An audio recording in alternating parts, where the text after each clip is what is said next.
Get off my fucking TV and save me the misery. And all you fucking goons, just grab a cold beer. The man of the hour is finally here. JD from New York, 206. It's time for Off the Script. JD from New York, 206. It's time for Off the Script.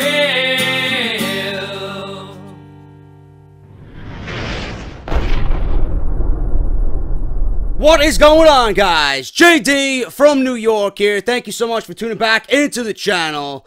And I want to apologize for there not being an over-the-top, overly hyped introduction for Off the Script, man. If you guys watch part 2, I recorded part 2 on Saturday morning before I did the House of Glory show Saturday night. So I'm doing this show on Sunday afternoon, and my voice is kind of shot. My voice is kind of hoarse. I hope I can get through this podcast in one piece, because when you are a play-by-play commentator and you have 2 matches to close the show like we had on Saturday night, absolutely fucking unbelievable, man. And I am incredibly proud of everybody that participated in House of Glory presenting Adrenaline from Jamaica, Queens, New York, man. Unbelievable. I'm going to be on the IRW network starting June 1st. It's going to be paid subscription. If you guys are going to see anything that I'm doing on there, it's going to be paid subscription. All right? It's going to cost you some pocket change, but it's going to be completely worth it, man. I'm going to be recording my first podcast for the Eric Bischoff Network, the IRW Network, in, actually tomorrow I'm going to be doing it. Before the Memorial Day weekend's up, I'm going to have it ready to go, and it's going to be live on June 1st that afternoon. But also what I'm going to be putting up on there, man, is matches that I hopefully can handpick to get everybody invested in what House of Glory is doing, man. The Crown Jewel Championship match that we had on Saturday night between Lio Rush and Ken Broadway. You know, it's an amazing thing, man. You know, when you listen to guys like Jim Ross and you listen to a lot of the commentators in the business now, and the fact that they say they don't want to know any of the results before they sit down at that booth and call the night's action. Everybody that is associated with House of Glory and fills me in on what's going to happen and the match lengths and who's going to be where and what's going to be happening. Is there any big crazy spots that's going to happen? They always ask me, do you want to know the results? My immediate answer always is no. I don't want to know anything. I don't want to know anything. Because I'm obviously there as a professional, but I'm also there as a fan. And I'm a fan of a lot of these guys and women, and I'm a fan of what they do. I don't want to know a goddamn thing. So, I again said, listen, I don't want to know anything. They were like, are you sure? Yes, I don't want to know anything.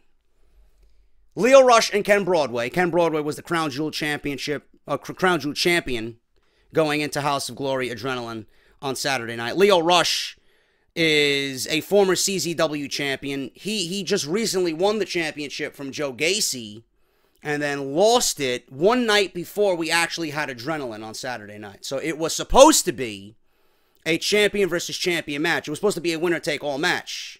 So one guy was walking out with 2 championships, if that was the way that they decided to go. Lio Rush, who is being heavily scouted by NXT, fantastic.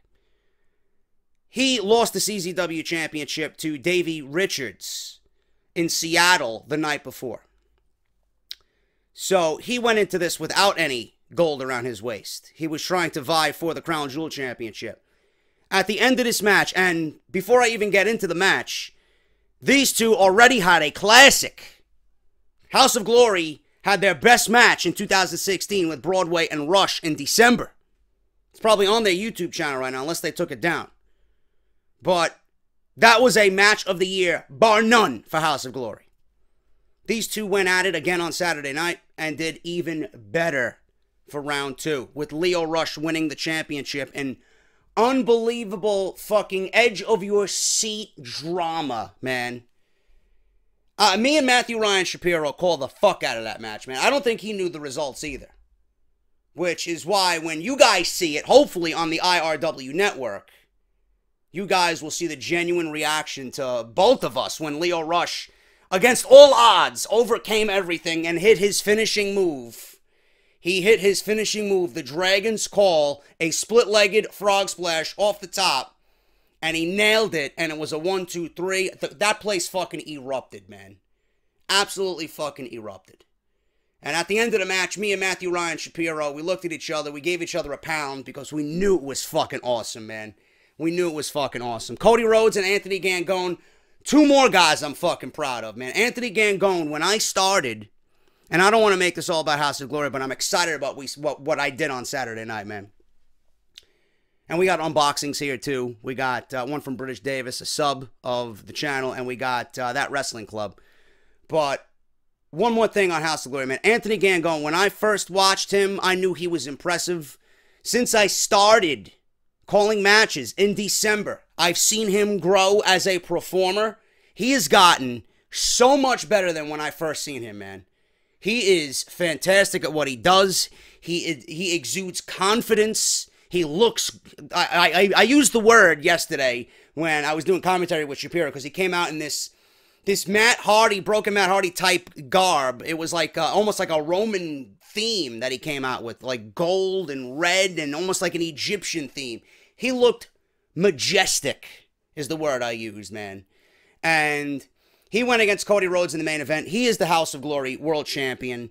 He beat Cody Rhodes on a technicality because New York State fucking sucks dick.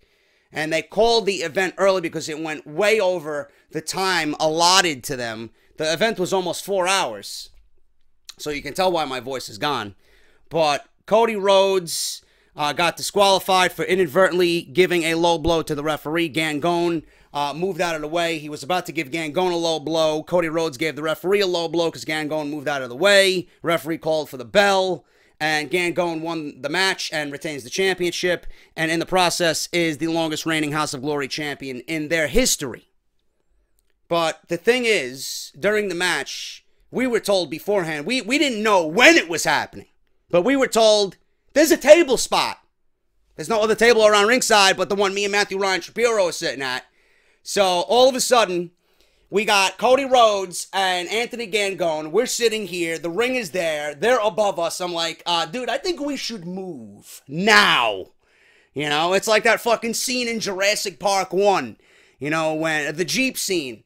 When the Velociraptor guy, you know, he starts hearing shit. And he tells the woman there, the main lead, the woman, I think we should go, like, right now. And they get in the Jeep. And all of a sudden, the T-Rex fucking emerges from the trees and starts chasing them in the fucking Jeep. And you see this thing fucking chasing them and banging his head into the Jeep. That's what it felt like, man. I told Shapiro, I think we should move right now. Gangone and Cody Rhodes off the top rope. And there's no mats. There's no breakaway tables. This was a solid plastic with steel tables, man. Those hard plastic tables, the ones that you use at those fucking barbecues with the family, you know. He fell off the top rope. And he broke this table in half and landed on the hardwood floor, man. I was speechless for about 20 seconds. I'm like, I don't know how to call this. I don't know how to call this. And me and Shapiro had to actually go into the crowd because we didn't know what the hell was going on. We had to move all our shit out of the way. We had to move all the mic equipment off the table. It was chaos, man. Such a good night, you know, for House of Glory. And if you guys missed that show, man, hopefully I can get either one of those two matches on the IRW network. I know they got Facebook Live. They've been doing Facebook Live, so I believe this Friday you guys are going to see it cut into segments. Over the next 3 weeks. They're going to cut the show in threes. So you see that on their Facebook page. Just look up House of Glory Wrestling on Facebook, and they do Facebook Live every Friday night at 8 p.m., man. So you'll see my commentary with Shapiro and the matches and all that shit, man. So they're putting it together as we speak. It's going to be great. And I'm going to try and pull that one from the IRW network so you guys can have that on there as well for those who are being subscribed when that shit goes live on June 1st, man. But what an unbelievable night. Those two things really just took every ounce of passion from me, man. I had to call that shit with that amount of energy. It was fucking great. Congratulations to Lio Rush. Congratulations to Anthony Gangone. And I seen Cody Rhodes. Coming out of the restroom when I was going up to the locker room to say goodbye to a few people. And I shook his hand. I'm like, dude, you are fucking amazing for doing that bump, man. I am shocked you actually got up and completed that match, man. He was hurt. It was unbelievable. And if you guys are in the New York City area and you see House of Glory, man, I recommend it. It's buzzing. They were trending last night, and they're gonna be the next big thing, man. I'm telling you this right now, and I'm happy to be a part of the family. And I'm only looking to get better at what I do, man. It's fucking unbelievable.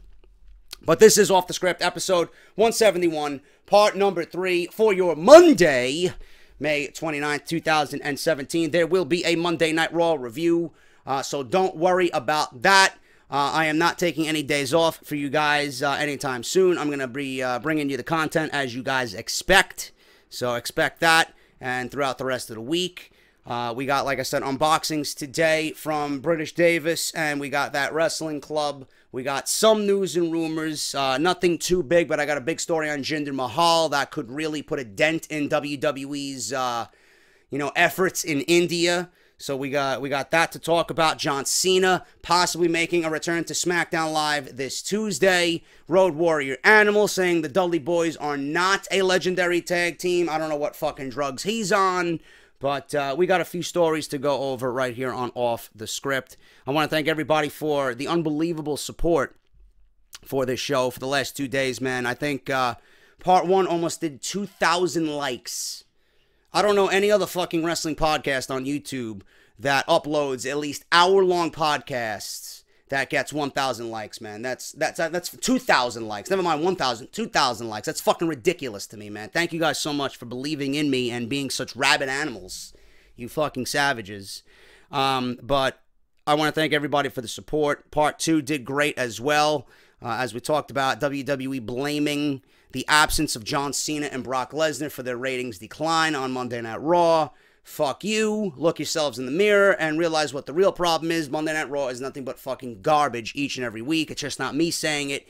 It's being said throughout the universe, WWE. The only ones that don't really care about what is being shown on Monday is the Roman Reigns dick huggers. So get Roman Reigns' dick out of your ass and start making the appropriate changes to the product so that Monday Night Raw can once again thrive. But that's not probably happening anytime soon, so my words are going to be falling on deaf ears, but we talked about that and amongst other stories, so make sure you guys go and check that out. They'll be in the annotation you see in the top right corner of the screen right there with that exclamation point, parts 1 and 2 of Off the Script this weekend. I will have an extra video as well. I really want to talk about this, especially with this latest development here from WCPW and Adam from What Culture, coming out and saying that they canceled a whole slew of loaded tapings because of the ad revenue. We're going to go over all that, and I'm going to go over the petition that's been going around. I think with the audience of Off the Script, right now that petition's at 17,000. Their goal is 25. I think we can push that to 25, and I hope we can do that. We'll talk about that on Off the Script Extra. I do want to make a video about that. I've been wanting to make a video on this ever since Adam released that video on What Culture's YouTube channel. Absolutely ridiculous. The fact that he said that they uploaded a match with Alberto El Patron and Rey Mysterio that did 1.1 million views and it only made $40. That's fucked up. Absolutely fucked up. And then you guys can realize what all the smaller channels are doing. If that's only making $40 off 1 million views, you can imagine what my videos are doing, or you can imagine what Dank's videos are doing, or you can imagine what Joe Cronin's videos are doing, and Kushney, and fucking Emu, and Pulse, and you know, everybody's trying to figure out something to do. A lot more people are streaming. We'll talk about it on Off the Script Extra, so that's coming this week as well. But if you guys want to support the podcast through all this YouTube ad bullshit, which hopefully gets better, patreon.com/JD206. You guys can support the channel directly through Patreon.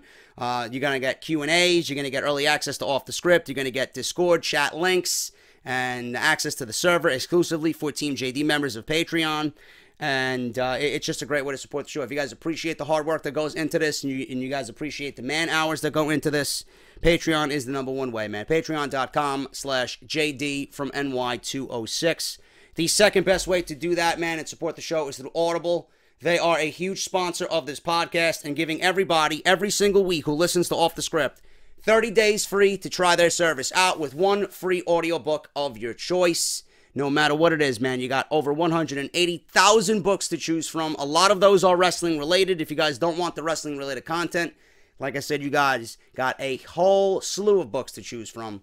Compatible with iPhone and Android, you guys have Audible anywhere you want it. So that's audibletrial.com/offthescript. All you guys got to do is go through the sign-up process. And if you want to cancel after you immediately sign up and get your free book, it's going to be no violation to you, man. You guys get to keep your book for free no matter what, as long as you sign up and get that free book, man. So do that and support the show while doing it. You're getting something for free. audibletrial.com/offthescript. Also, I do want to make mention, Barbershop Window. They are obviously partnered with Off the Script, and so is Pro Wrestling Tees. We did a Pro Wrestling Crate unboxing this weekend. ProWrestlingCrate.com. Go and check out that fine product. My favorite unboxing all month. But we are partnered with Barbershop Window and Pro Wrestling Tees. BarbershopWindow.com/offthescript for your t-shirts. $19.99. They ship worldwide no matter where you are. You guys get your great t-shirts that come with this podcast, man. The JD is Negan shirt, the Get Off My TV hit list t-shirt. If you guys want the Roman Reigns Get Off My TV, Eva Marie, Dana Brooke. You guys want the original Big Show design, the first ever Get Off My TV, which is still a fucking classic. It's all on there, man. $19.99. They ship worldwide no matter where you are. BarbershopWindow.com/offthescript. Make sure you guys sign up for the IRWnetwork.com, man. 2 more days to sign up for free. Starting June 1st, it's live. And JD with Off the Script Retro plus other goodies is going to be on there, man. Can't wait for it. IRWnetwork.com. Sign up for free right now. And you guys can check out the entire website for free all Memorial Day weekend. Follow me on Twitter at JD206 and subscribe to the YouTube channel down below. Hit that subscribe button and the bell for the notification, man. Thank you guys so much. We are on our way to 80,000 subscribers. Thank you all so very much, man. Before we get into the news, let's unbox these 2 boxes, man. I'm very interested to know what my buddy British Davis sent me, man. He told me, you know, that he got me something and he was going to send me another something. I don't know what for, just based on appreciation, I'm assuming, but I love him and I'm just interested in knowing what it is, man. So I'm gonna unbox this first. I don't know what it is. He's been a very loyal subscriber of mine. He's a Patreon as well, and I see it's a Funko. I don't know who it is. Let's see. I don't know who he got me, man. Who is it? Who is it?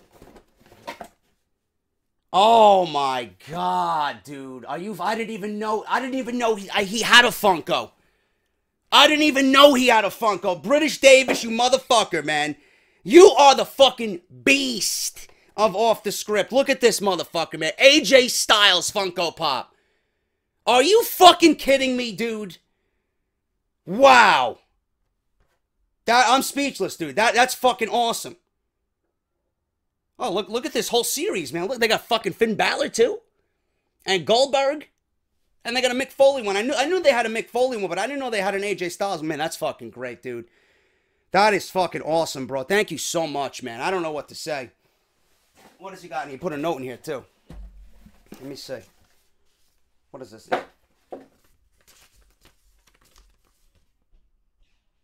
A gift for you. Hi, Jerry. I could not resist sending this pop to you, especially since I'm getting one for myself, too. I hope it puts a smile on your face during this hard time. If I'm lucky, it will make you feel phenomenal. LOL from British Davis, man. You're a fucking beast, bro. Thank you so much, man. You are awesome. I don't know what to say, man. That's fucking great. I honestly did not know that there was an AJ Styles Funko Pop, man. I honestly, you know, a lot of content creators say it, But I honestly believe everybody here that watches Off the Script, I got the best fucking fan base that anybody could ask for a wrestling podcast, man. You guys are fucking unbelievable. I'm going to put him right there. He's going to be front and center for the entire episode, man. Thank you so much, British Davis. It's fucking unbelievable, man. You guys are fucking unbelievable. You treat me so good, man. That Wrestling Club. This is another box that I am proud of, man. That Wrestling Club, I seen them at WrestleCon. I love what they do. These guys are running a very, very tight operation. If there's anything I can say about these guys that is the most positive thing that I've seen, they run a very, very tight, close-knit operation, man. And they're so savvy on customer service. So savvy. So you guys, if you're interested in anything that you see in here, okay, all you got to do is go to thatwrestlingclub.com. I'll leave you all the information down below. I'll leave you all the information down below in the description of this video. If you guys want to check out That Wrestling Club, I'll leave you their direct website. I'll leave you their Twitter, and I'll leave you the coupon code, man. I believe the coupon code is... I got so many coupon codes, I don't know what the fuck it is. I believe it's JD from NY. And I know it's 10% off. I think it's JD from NY. If you guys are interested in any subscription that they offer, man, you can use my coupon code, save you some money, and you can get yourself a That Wrestling Club subscription delivered to your front door, man. So let's see what's in here. I don't know what's in... Oh, my God. I just got done showing you some of the fucking Funkos that were on the back of that series, man, with AJ Styles. And look at this fucking shit, man. I got the Goldberg one. That is what a fucking coincidence, man. You gotta be fucking kidding me, man. That is unbelievable, bro. That is unbelievable, man. That's fucking funny as shit. And that really puts a smile on my face, man. That's so fucking beast, man, that I got two Funkos. I got one from British, and I got one from That Wrestling Club, man. That alone right there is like fucking $15. That's gonna be... That right there, honestly, if you give that a couple of months, that'll probably be worth more than this entire fucking crate, man. That Funko right now, valued, if you look up like the market value of that, it's probably like $40-50. Easy. Easy. They're very collectible, man. And that's why I like collecting them. What do we got here, man? Another pin to add to the bulletin board whenever it comes, the future bulletin board. The old school logo when it was fucking good. Raw is war, man. Look at that. Love that, man. Can't you go back to when days were good, bro? Even with the logo. Even the logo looks better. Look at that. Come on, man. So far, so good with That Wrestling Club, man. What do we got here? Oh, yeah. Yeah, I hate red. I hate red, man. Nash. Kevin Nash. I'll wear this, I'll use this, as a wet rag when I fucking clean the Mustang this week. That's what I'll use that for. What do we got here, man? What am I doing with this? What am I doing with this? I'm gonna wear DX socks? Look at this fucking D-Generation X socks. Maybe I'll wear these to the next fucking House of Glory show, man. D-Generation X socks. What am I gonna do with these, bro? At least I got the right size. You know, I'm a size fucking 10. Jesus Christ. What do we got here, man? WCW trading cards. There you go. I don't know. I'm not a big trading card guy anymore. I got, right off the top, I got fucking Sid Justice. What do we got here? Let's see. Got the Steiner Brothers. There you go. We got Sid Vicious. There you go with that. We got Ric Flair. There you go with that. Southern Boys. There you go with that. I hear a cat crying and I know it's not mine. I don't know what the... If you guys can hear that, pick that up. But Arn Anderson, there you go. I got Flying Brian. There you go. El Gigante. Oh my God, please don't bring back the fucking horrors. Giant Gonzalez. Get the fuck out of here, man. Another Flying Brian trading card. I got two Flying Brian trading cards. Another Steiner Brothers card. This one's just of Scott Steiner. Ricky Morton. Sid Vicious. I got doubles, but they're different looking cards. And then you got a checklist. Oh, there's a variety of cards. There's a ton of Sting, Sid Vicious. There's a bunch of different cards. Oh, whatever. What? I'm not a big trading card guy. Trading cards pretty much is a dead hobby, man. They're not worth jack shit anymore. And we... Ooh, look at this. Are you fucking kidding me, man? I got 2 autographs in this fucking box. I got 2 autographs in this box, bro. I got one here of the Headbangers, Mosh and Thrash of the Headbangers. And then, obviously, the man himself who has brought me on board for the IRW network, Eazy-E, Eric Bischoff. Man, look at that. That wrestling club. That's a fucking great box. That's a great fucking box. All these boxes this month were fucking awesome, man. That's the first time in a while, unanimously, that all the boxes were just fucking great boxes. Every box. And that's great, man. If you guys want any information on That Wrestling Club, it's all linked down below in the description. ThatWrestlingClub.com. Use the coupon code JDFROMNY at checkout for 10% off, man. Thank you to them. Thank you to Wrestle Crate USA. Thank you to Pro Wrestling Crate. Thank you to British Davis. You guys are fucking awesome, man. You're treating me like a fucking king over here. So, if you guys want any of that stuff, all the information will be linked down in the description below. Show some support because it is all a great product, man. And I would not do it if I didn't believe in it. That's one thing I always mention, man. If I don't believe in it, I don't touch it. And there's a reason why I touch these boxes, man. So... And there's a reason why I haven't, there's so many other wrestling boxes that I could fucking talk about. But these are the people that I know, and these are the ones that I think are the best, man. So, there you go with that. So, go check that out. Show some love to everybody there. And we're going to get right into the news right here on Off the Script, man. But I can't do that before we get to Matt Hardy, man. Matt Hardy has to shed his broken brilliance right here on Off the Script before we do anything. So, a word from the General, Matt Hardy, before we start this episode, part 3. Of Off the Script. Ladies and gentlemen, I am Broken Matt Hardy. This is JD from New York. Actually, delete to JD from New York. I have cleaned this vessel. Make sure to check out his wonderful show, Off the Script. It's absolutely delightful. Alright, guys, we're going to start with this story here, being that the Maharaja, I think I'm going to start calling myself the Maharaja. I think so. I think that's what my new nickname is going to be going forward, man. But anyway, the real Maharaja, according to himself, Jinder Mahal, there's a huge dilemma with the WWE Network in India that could affect Jinder Mahal's push. Now, the Jinder Mahal project continues to unfold, and there are already some major hurdles for the WWE. The objective of the WWE in making Mahal the WWE champion was primarily centered around their push in the Indian market, generating more business there since it is one of the largest populated countries in the world at over 1.3 billion people. After a successful tour in India last year, WWE is returning in September, and Mahal is penciled in as going into the tour as WWE champion. WWE is also hoping for this entire project to be successful and Mahal to get over as a strong heel in the United States. While many are not happy with the sudden push, especially since his overall win-loss statistic is nowhere near the quality of a WWE champion, which is something that we have very well documented here, others are willing to give him a chance. I am also one of those people willing to give him a chance. We have to deal with it. I know why they did it, so you might as well just live with it. On a recent episode of his podcast, Jim Ross was open to see what Mahal could offer as the top guy on Smackdown Live. He recalled talking to Dusty Rhodes about him while he was competing in the developmental stage, and both he and Dusty saw something promising in Mahal.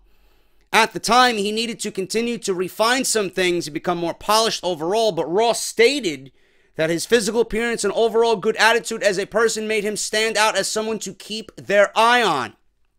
Fellow WWE Hall of Famer Steve Austin has not followed his career in the WWE when he first came in as somewhat as of a Punjabi lord and his run in 3MB, so he did not have that tainted lens to comment from. His observation was that Mahal had a ton of potential, had the look, and was good enough in the ring to produce a good match. He believes that he has a bunch of good factors, but he just needs to be refined and mature these positive qualities. Seemingly, WWE was on the right track by making Mahal the WWE champion, and they wanted to generate more buzz in India. In fact, there have been numerous outlets in India that have portrayed Mahal's win against Randy Orton at Backlash as his heroic journey and someone who proverbially rose from the ashes and totally revamped his career. While this does wonders in pulling in the crowd from his ethnicity, it still creates a great deal of pressure on him regarding upholding this level of fame in front of the primary WWE crowd, which is in the United States. A major hurdle in the quest of bringing more media and WWE Network subscriptions was explained on the latest episode of the Wrestling Observer Live with Dave Meltzer. Host Brian Alvarez explained, and I love Alvarez, man, he's just fucking right to the point. He explained how people in India would not really benefit from subscribing to the WWE Network, particularly for the sake of watching live pay-per-views. According to Alvarez, due to the very long time difference, subscribers in India would have to wake up early in the morning to watch the pay-per-view live. For instance, 7 p.m. Eastern Time, when the pay-per-view kickoff show usually starts, would be 4:30 a.m. in India. This presents a significant impact on residents in India watching the show live. An even bigger hurdle is that the residents of India have the ability to watch the WWE pay-per-view events later in the day for absolutely free. So in essence, a resident in India would either subscribe to the network and have to wake up early in the morning to watch the live events, or not subscribe to the network and watch the events later in the day for free. As a result, a significant jump in subscriptions is not expected in India. This potentially changes the plans of benefiting putting the WWE Championship on Mahal from a financial standpoint. Excuse me. That's from the commentating, man. My voice is shot. That is a very good observation from Brian Alvarez, man. I knew of the time difference, and I knew time difference, you know, in any instance going over to an overseas market with WWE is going to be a big factor in any business that they do. But for the fans of India that I did not know of, they don't even need a network subscription to watch these events. I don't know about you guys, but I'd rather wake up at a normal hour and watch it later in the day for free than wake up at 4:30 in the morning and watch it live. All you got to do is stay off social media, which is not a very hard thing to do. You stay off social media, you don't know shit. You won't have anybody spoiling it for you, right? And you can watch it later in the day for free without having to spend anything on the network. So really, what is, you know, if that is their biggest thing going into India, network subscriptions, right? And selling the network and getting the WWE brand out there with the network. Is that really going to deter WWE from doing other business in India? Probably not. Probably not. I don't know what other business that they do. You know, I don't know what type of marketing they do in India. But, you know, if they didn't think about that before giving Jinder Mahal the WWE Championship, then why are we sitting with Jinder Mahal as the WWE Champion? They could have did this without him being the champion. He could have been a dominant force on WWE television without him being the champion, and they still could have did the same thing that they wanted to do in India without him being the champion. I don't get it. That's a big situation there. I didn't know that they could watch it for free. I don't know where they could watch it for free, but that's what Brian Alvarez is saying. And if that's the case, you know, whatever the reason is, they got him as champion now. You might as well utilize it and do the best that you can to market WWE in that portion of the world. Now, I know a lot of people are mentioning this, and I could see it. People are already claiming that Jinder Mahal is going to be fed to John Cena. And he's going to lose the WWE Championship to John Cena. Again, we go around and round with the same bullshit. You know? Here we got this evil foreigner who's taking over the WWE, who is the WWE Champion. In comes John Cena. And he is Mr. America, Mr. USA, Mr. Patriotic. And then Jinder Mahal is fed to John Cena, and we have the same thing happen to Jinder that happened to everybody else. The Wyatts, the Rusevs, you know? The Kevin Owens at one point, because he was fucking floundering doing nothing. It's the same old song and dance with WWE. Now, if that is their end goal, fuck it. I'm over it. I'm done. I don't want to see it. That should not even be an issue right now. You know? Build up Jinder Mahal. We got to live with Jinder Mahal as WWE champion. You made him champion.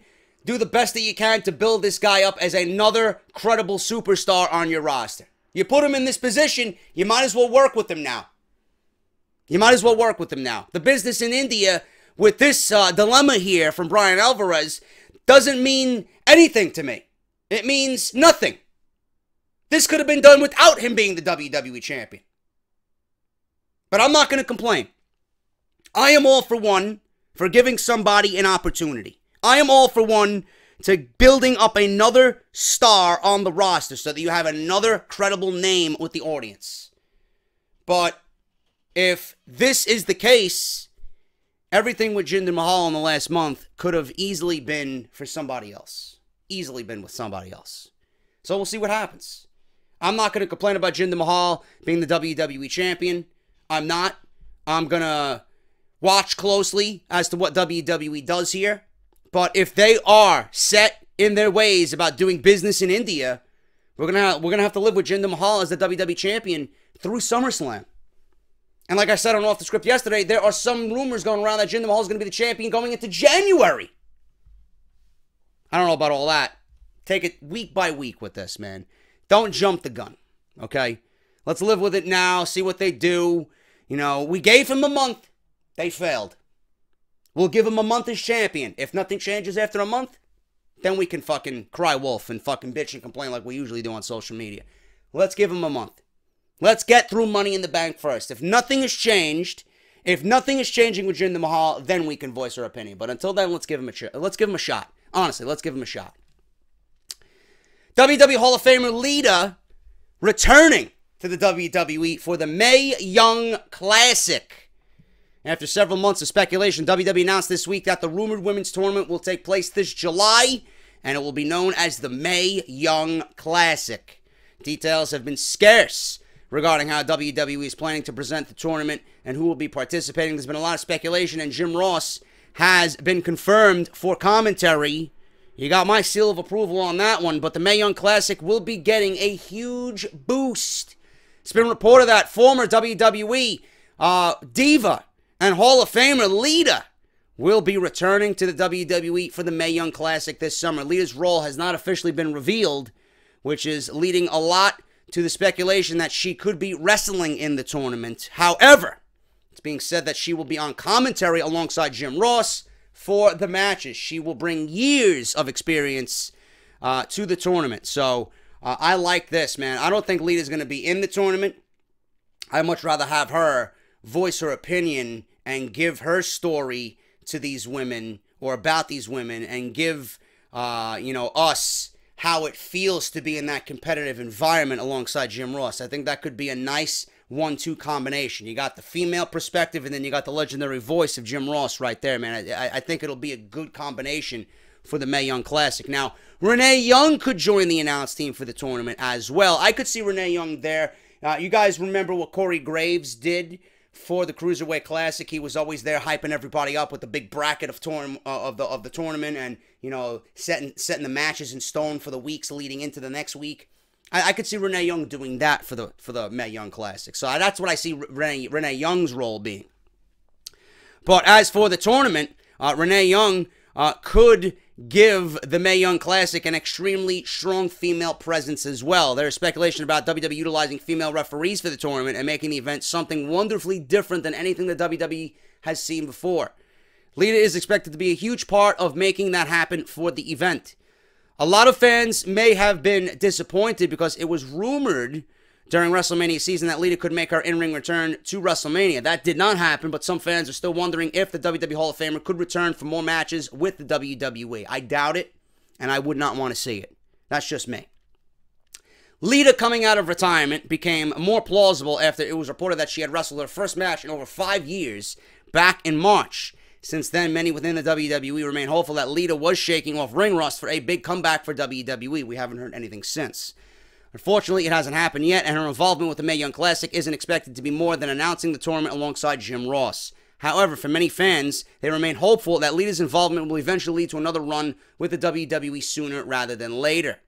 The Mae Young Classic was such an interesting opportunity because it's being featured on the network as a series, so it's technically not part of Raw or SmackDown. It's understandable why she wouldn't take one of the 32 spots, because it would be filled by a female talent that needs the exposure much more than a WWE Hall of Famer. Good point. However, the WWE Universe would rather see her compete on Raw or SmackDown. Well, fuck those people. They are not really for the betterment of this tournament. They just want what they want because they miss Lita. I'm not giving Lita a spot, one of the 32 spots here, when I could easily pick someone who is more deserving of it and, like the fucking report says, needs exposure. Okay? Lita's not winning the fucking tournament. Nowhere near winning the tournament. So leave her in a role in which should be better for her, which is commentating alongside Jim Ross.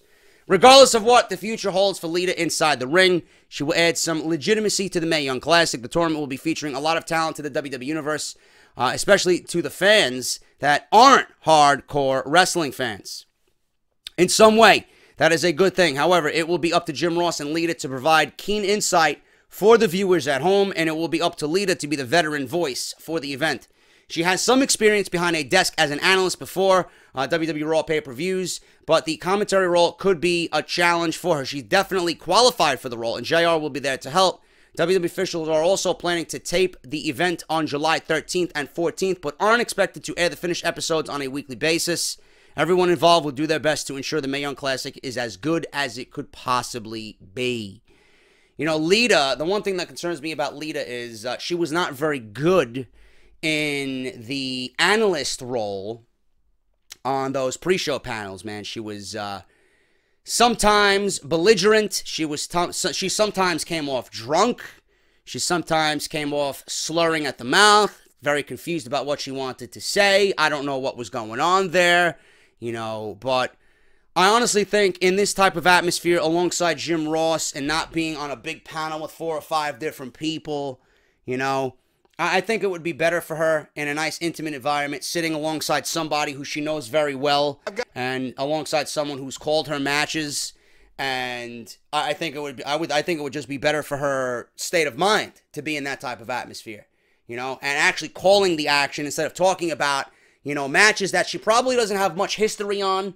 You know, she could do some back work on the women that are going to be competing in this tournament. She could do her research. Jim Ross obviously is going to do his research. And I think it would be a better role for her. That's just me. You know, I was thinking maybe Lita. I was thinking maybe Trish Stratus. You know, maybe Beth Phoenix in that type of role. They're obviously going with Lita.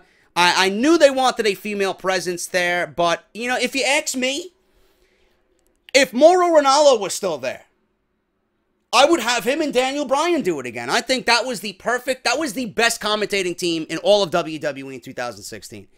That's what I would have did. I would have had, if Mauro was still there, I would have Mauro, and I would have had Daniel Bryan do the commentary, just like they did for the Cruiserweight Classic. Because Mauro is keen on all that type of talent, especially the Japanese talent that I'm sure is going to be in that tournament. Daniel Bryan is Daniel Bryan. He knows his shit. You know, that would have been fantastic. But WWE's going in a different direction. They got Jim Ross. They brought him back. He's part of the UK specials. You know, whenever they get that going on the network, he's going to be doing that with Nigel McGuinness. They're going to be having him do this. And they wanted a female presence. Lita, to me right now, is the best choice out of everybody. I know Trish Stratus just had a child not too long ago. So that's probably why she is not going to be able to handle the duties alongside Jim Ross. So Lita is probably your best bet here. You know, it's probably your best bet. And Renee Young, obviously, she's the most, you know, she's the one female that has the most presence and star power about, you know, interviewing or from the interviewing side of things. So obviously she's going to be a part of that. It should be good. I'm very excited for this, man. July 13th to 14th, they're taping. It's going to be seen, and they're going to release it in installments. I can't wait to see what happens, man. If it's as good as the Cruiserweight Classic, we're going to be in for a treat. So I can't wait to see what is going on with that.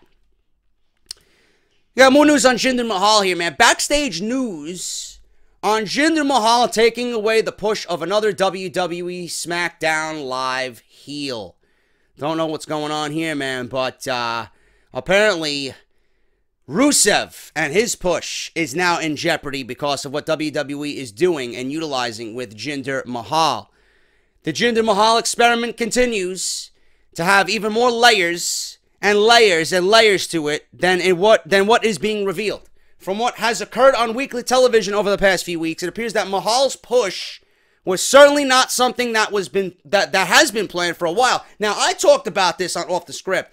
It would be foolish for WWE to not have planned Jinder Mahal in this type of role. They had to know, and I made this, statement on Off the Script.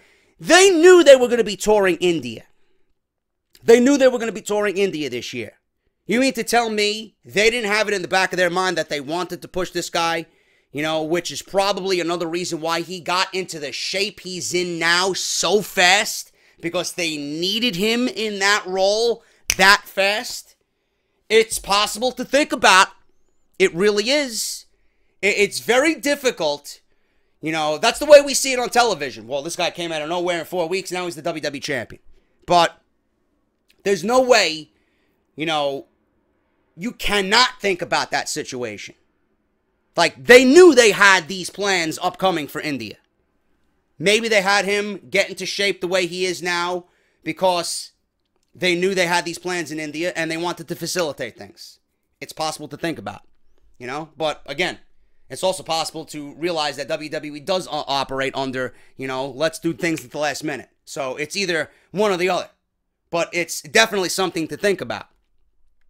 Just a few months ago, Mahal was on Raw as somewhat of a lackey for Rusev, being thrown into an international tag team with Rusev. The two feuded against Enzo and Cass, primarily from Rusev being in an angle with Enzo over the heart of Lana. Now, that was awful. Thank God that was over. And Rusev actually ended up out with injury and rehabilitating a shoulder injury.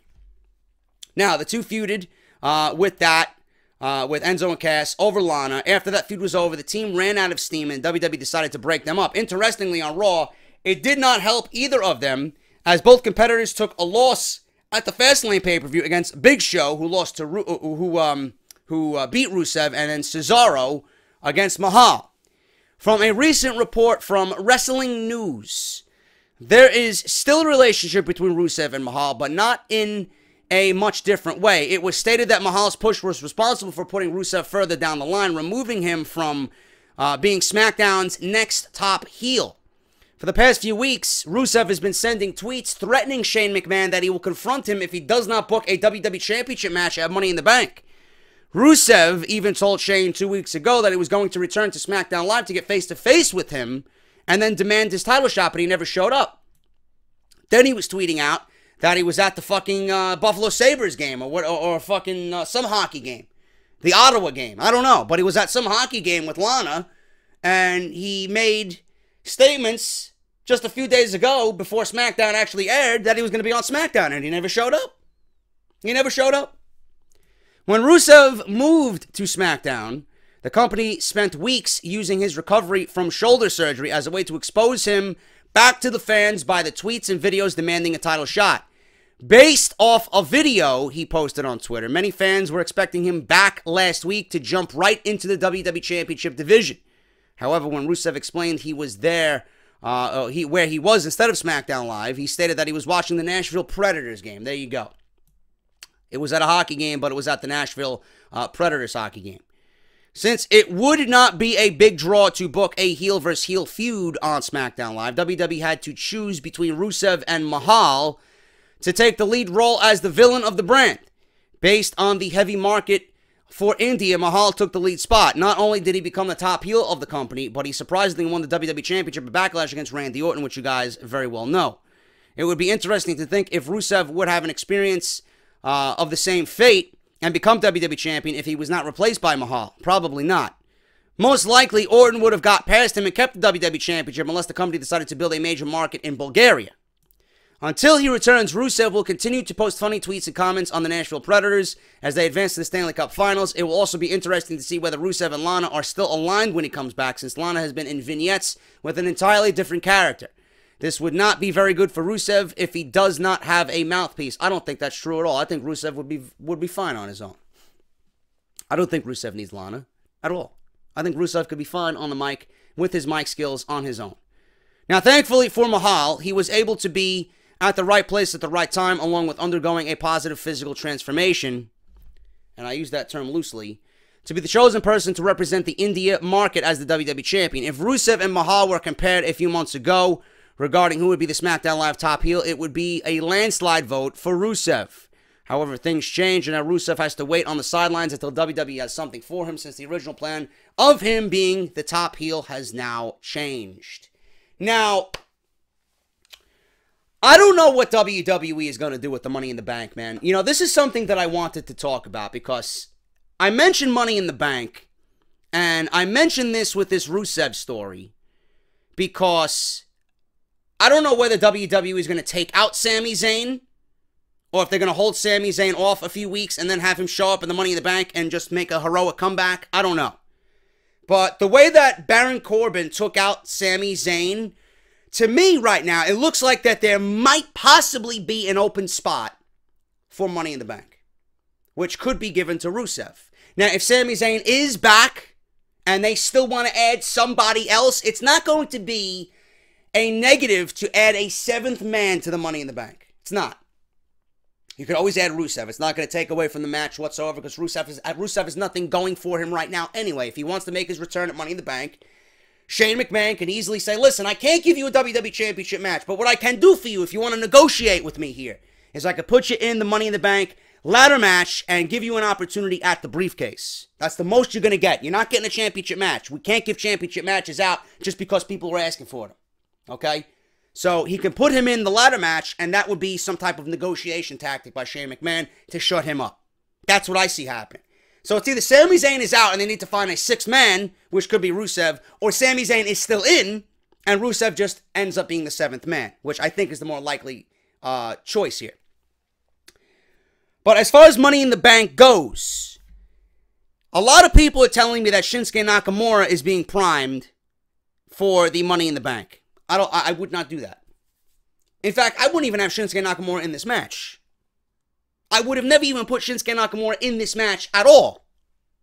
It's very odd to me to see Shinsuke Nakamura in a ladder match with 5 other guys. I don't know how you guys see it. I've been proclaiming that I think Shinsuke Nakamura should be title-less until he wins the WWE Championship. I wouldn't give him opportunities at any titles. I'd put him in feuds with guys just to get him through the year. You know, Cena, maybe a Corbin feud, a Randy Orton feud, you know, all leading to that big match with AJ Styles. But having Nakamura win the briefcase, I don't know, man. I'm not for that. I'm not for that at all. I would actually have Nakamura and John Cena go one-on-one at Money in the Bank, just like he did with Kevin Owens and AJ Styles before him. Because John Cena is going back on hiatus again at the end of the year. Why not put over the biggest babyface on SmackDown Live in Shinsuke Nakamura? That's what I would do. You know, you got Ty Dillinger, who's not in a fucking match. He could be in the Money in the Bank ladder match. That could be a great opportunity for him. He'd be a fan favorite, an underdog, but a fan favorite. Ty Dillinger alone, just by the crowd reaction, would make that match more hype than it is, you know? And you can add Rusev to that if you want. But Shinsuke Nakamura winning Money in the Bank, I'm not for that, man. I'm really not. I think there was better use of Shinsuke Nakamura for Money in the Bank instead of putting him in there. But what happens if Shinsuke Nakamura wins the Money in the Bank briefcase? What do you do then? You got this guy carrying around the briefcase. Is he going to be like one of these guys who just cashes in randomly? Or you could do something different for Nakamura and have him do the valiant thing and have him do the respectable thing because he respects AJ Styles. Because this is what I see happening. AJ eventually is going to win the WWE Championship again.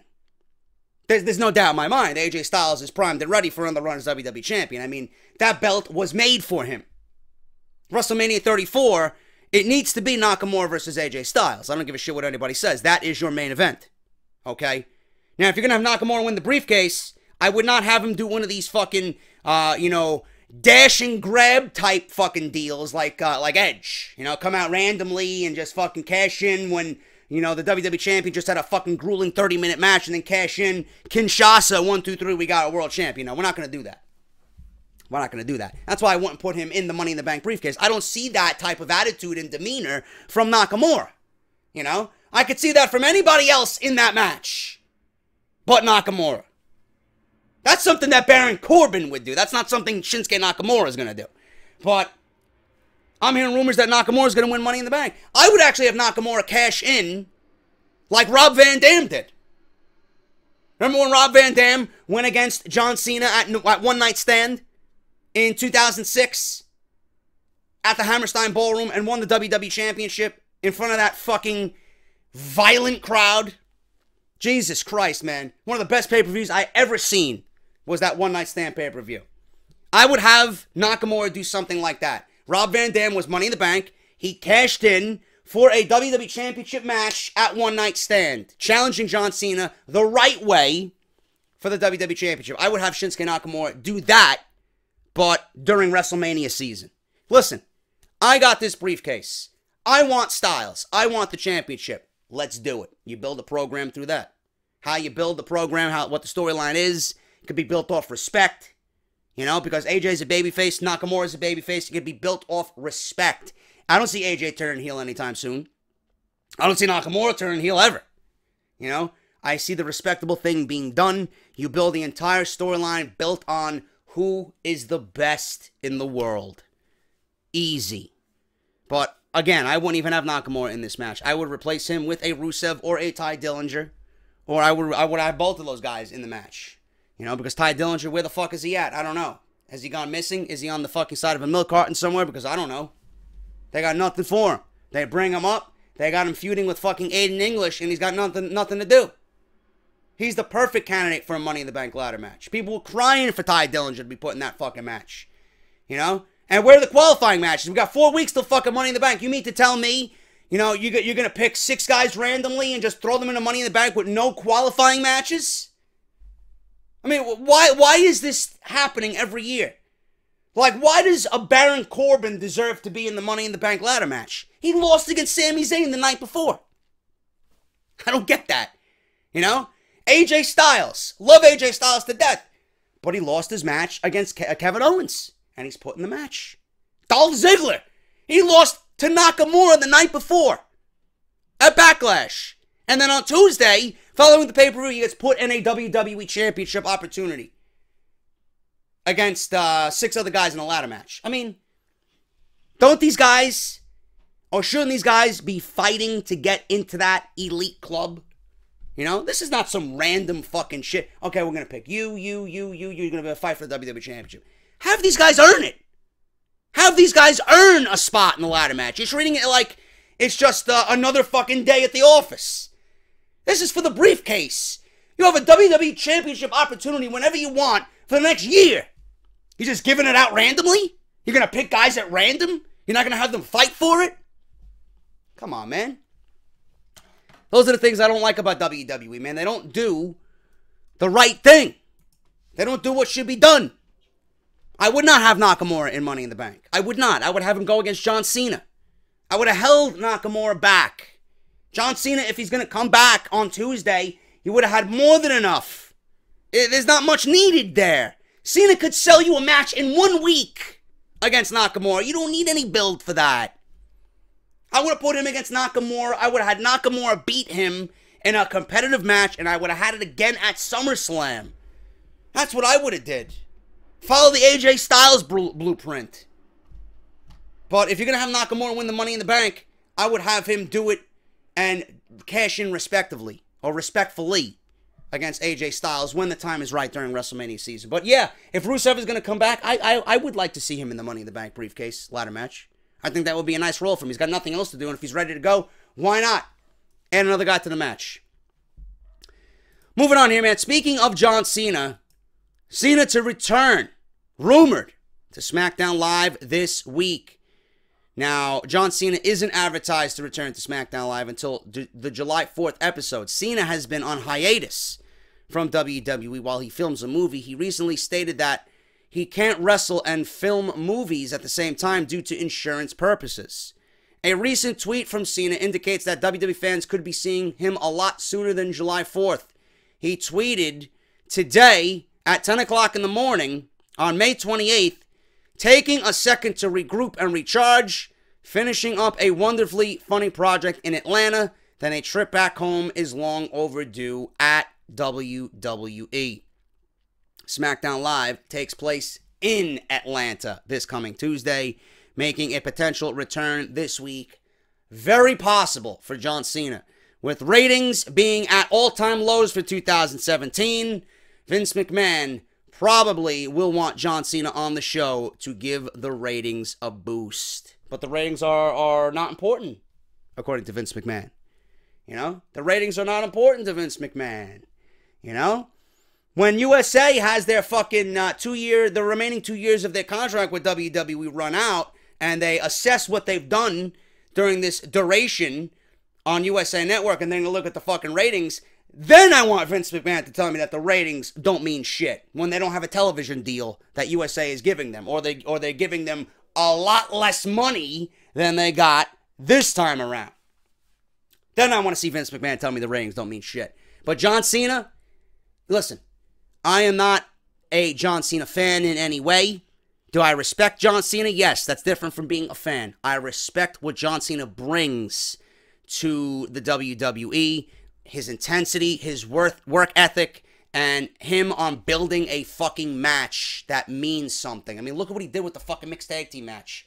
That was probably, out of everything on that fucking card, one of the best built feuds going into that. The match itself was horrible, but the feud and the interaction between Cena and The Miz was fucking fire. And you guys know that for a fact. You guys know that.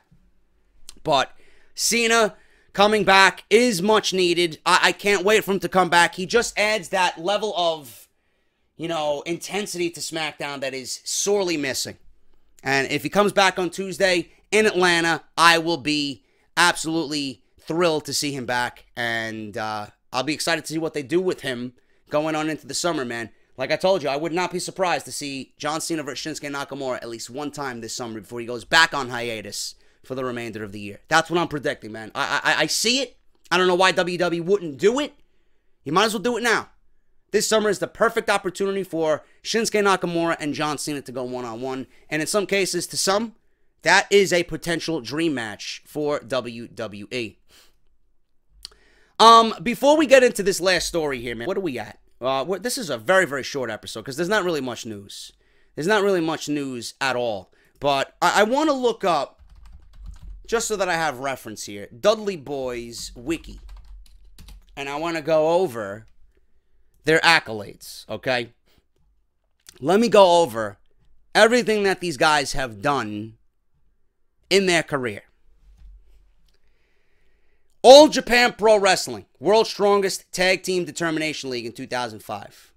ECW, Tag Team Champions 8 times.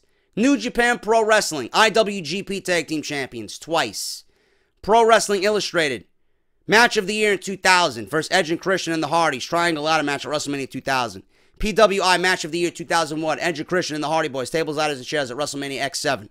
PWI Tag Team of the Year, 2001 and in 2009. PWI Tag Team of the Decade, 2000 through 2009.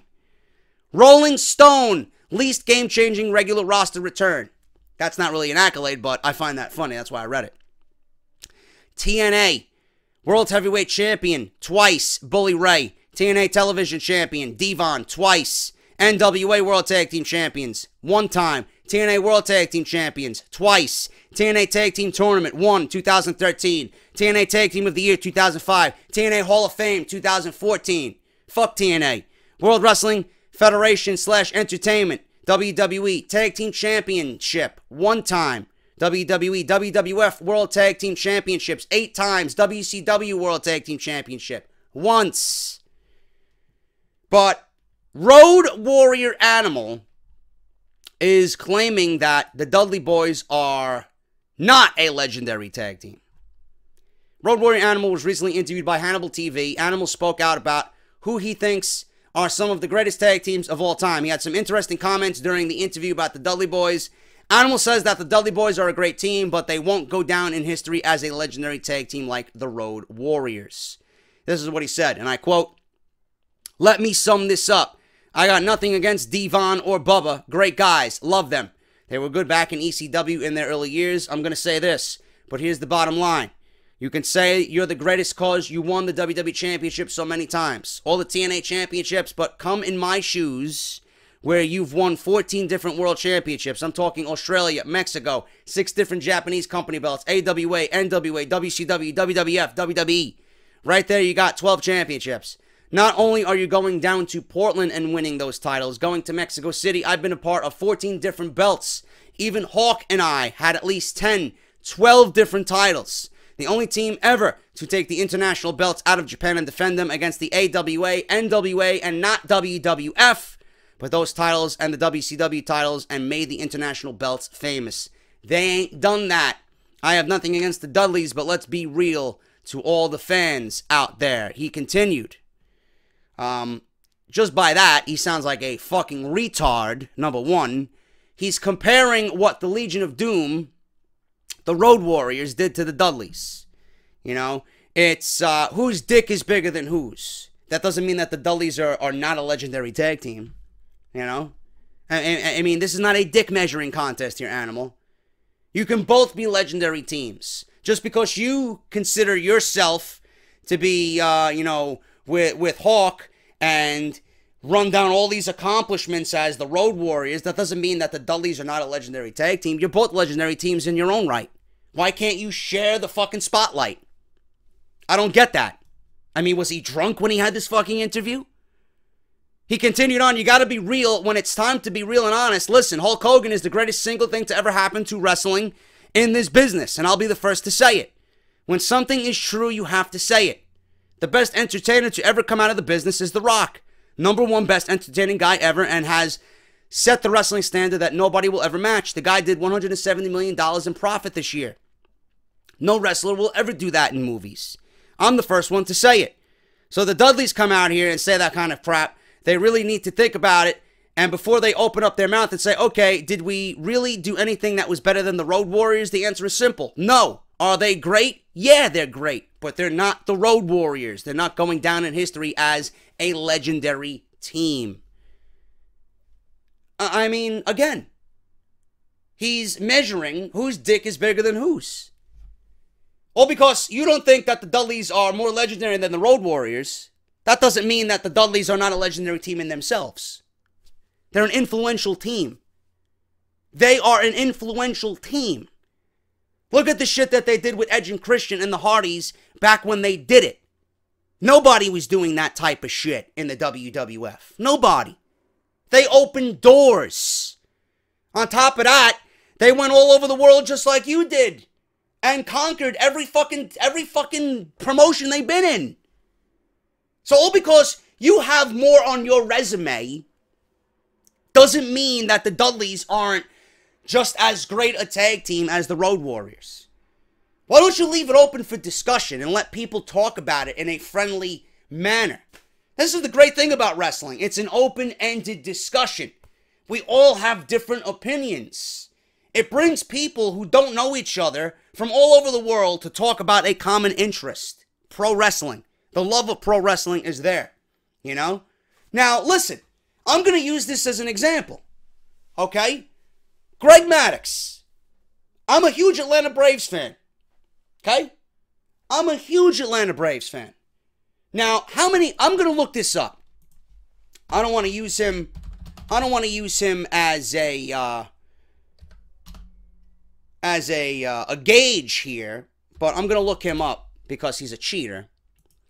But that doesn't mean he didn't have a great career, okay? Now listen, Greg Maddux to me, back when I watched him with the Atlanta Braves, the greatest pitcher that ever lived. That's my opinion.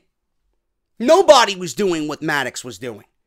I mean, I got his stats from 1996, you know, memorized in my fucking skull, man, all these years. He was 19-2 in 1996. With a 1.63 ERA. And that was what was it, 95 or 96? Now I'm confusing myself. I think it was 95. The strike shortened season. I think it was 95. John Smoltz in 96, I know, was 24-6, and he won the Cy Young that year. But regardless of Maddux stats, okay? the best pitcher I've ever seen back in the 90s. With him winning 4 straight Cy Youngs with the Atlanta Braves, nobody did it better than Greg Maddux. Okay? Now, Roger Clemens, I fucking hate him because he's a cheater and he's a dick. Okay? But he won 7 Cy Young Awards in 86, 87, 91, 97, 98, 2001, and 2004. He even won an AL MVP in 1986. Okay? Now I'm going to look up Greg Maddux. Greg Maddux Wiki. And I will get to my point here. Okay? He had 4 Cy Youngs, 92 through 95. Okay? He was 4 times the MLB ERA leader in 93, 94, 95, and 98. He won 3 MLB win leader awards in 92, 94, and 95. He won 18 straight, or 18 gold gloves. 18 gold gloves for a pitcher. 1990 through 2002. Every year in between he won a gold glove. 2004 through 2008. The only one that wasn't consecutive in all those years was 2003. I don't know what the fuck went wrong there, but, you know, that's that. World Series champion in 1995. I'm going to look at his win-loss record because I'm fucking curious about what he did. Let me see if I can find it. It's not going to show up here. But whatever the case may be. My point is, okay, now, Roger Clemens has 7 Cy Youngs, right? Greg Maddux has 4. Does that mean that Greg Maddux is not a Hall of Famer? All because Roger Clemens has 7 Cy Youngs, and let me look at the other statistics that Roger Clemens has. AL MVP, 2-time Triple Crown, 97 and 98. 4 times MLB win leader, 86, 87, 97, and 98. 7 times ERA leader, 86, 90, 91, 92, 97, 98, and 2005. 5 times AL strikeout leader, 88, 91, 96, 97, and 98. And he made the Major League Baseball All-Century team. So all because Roger Clemens' stats are better than Greg Maddux overall, does that not mean that Greg Maddux is a Hall of Famer? Do you get my point? Who gives a shit? Who gives a flying fuck, animal? You're both legendary fucking teams. It's not whose dick is bigger than whose. You're in the world of professional wrestling. You did what you loved because you loved doing it. Don't take away the accolades of somebody else all because you got a fucking cocky attitude. Okay? Roger Clemens was a known fucking cheater. But I'm not going to discredit him for what he's done in his career. That doesn't make him better than Greg Maddux. They're both great in their own right. They were both 2 different pitchers. Maddux was the Bret Hart of the MLB. He'll fucking slice you and dice you with an 88-mile fucking changeup. He don't fucking care. His max speed was 92 miles an hour, and his fastball had more movement than anybody in the fucking league. Meanwhile, Roger Clemens was throwing straight heat at 100 miles an hour. Both of their fucking philosophies were different. I'm gonna fucking burn you right to the fucking ground, Roger Clemens, and Maddux is gonna be like a fucking scientist on the mound. How can I strike you out? You're not gonna hit this 92 mile an hour fastball, and if you do, I got a fucking slider that's gonna be about 69 miles an hour, and you're not gonna fucking see it. They're both great in their own right. What is with the fucking dick measuring contests everywhere? There could be more than one great in your profession. I don't get the fucking attitude, you know? Leave it as it is. They're both legendary pitchers, and they're both legendary teams, and that's the best way for me to put it to you guys, because I'm a big baseball guy, and I wanted to use that analogy, and Animal honestly had to be fucking drunk or on some type of fucking medication. He made absolutely no sense to me in that interview. It is what it is. Let me know what you guys think about that. Figure that'd be a fun topic for us to close off the script with right here on this Monday. Thank you guys so much for everything. I am JD. Thank you for watching the video. If you enjoyed it, I want you to fucking demolish that thumbs up.